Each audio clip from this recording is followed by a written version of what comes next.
Hello everyone, welcome to the Madness Podcast.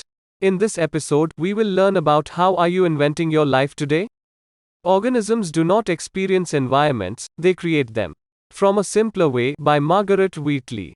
Walking down Lincoln Avenue in Portsmouth, I am struck by the beauty of the day, forsythia, tulips and daffodils, bright sun, warm breeze, and the freedom and privilege I have to walk in a healthy body through a friendly neighborhood of my own volition.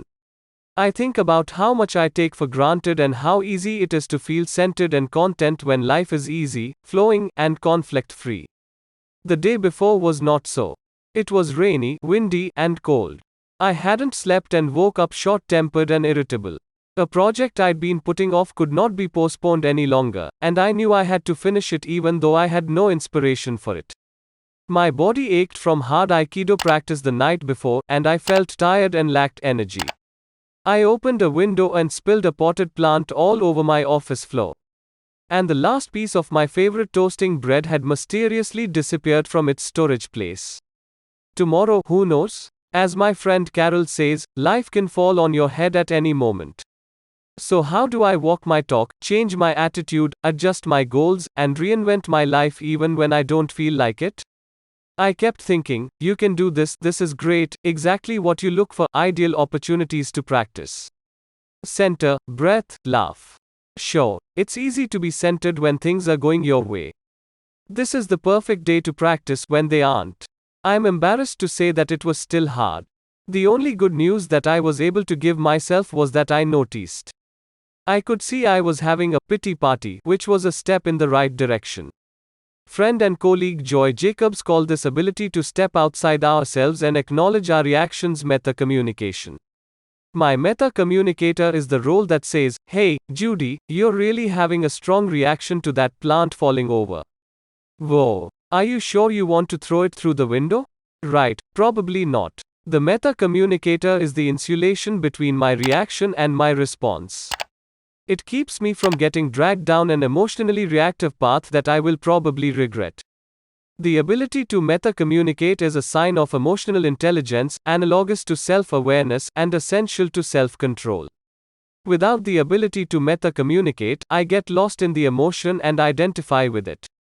There is no distance, no separation between me and my mental state. The attitude, emotion, or mood overrides conscious thought and takes me wherever it wants. I can only talk about the emotion again, like this, when it's played itself out, and I regain the ability to see it. Centering awakens the meta-communicator. Taking a moment of literal and figurative inspiration, breathing and connecting to my power source gives me the time and the space to decide if I want to get dragged off or not. Pity parties are fun sometimes. I can enjoy getting together telephonically or in person with special friends. We dress up in our best long-suffering attitudes and moan about this event or that person, how much work there is to do, and how little time. We bring our meta-communicators along, and we laugh at ourselves in the midst of our complaining. It's a lot more fun to whine with awareness. His Holiness the Dalai Lama said, if you don't like what's happening in your life, change your mind. How do you like what's happening in your life at the moment? I realize it may be a lot more challenging than winter weather in May. Still, gently experiment with changing your relationship to life events, and see what happens. When I am willing and able to do this, to change my mind, everything changes. It begins by noticing my reactive state. I'm upset. Okay, upset energy. How can I use it in a way that's congruent with my values and vision?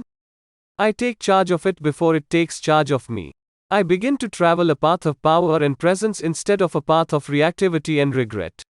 As I place that bit of padding between my reaction and my response, I reclaim my power. I reconnect with what is really important. Why am I here? What do I want to contribute to this workplace, this family unit, this relationship? What are my hopes for this conversation? How will I impact this meeting?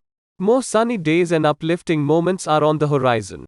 But whatever the external or internal weather conditions, I am protected by an inner spring of insight that is always awake, aware, and available to be turned on at any moment.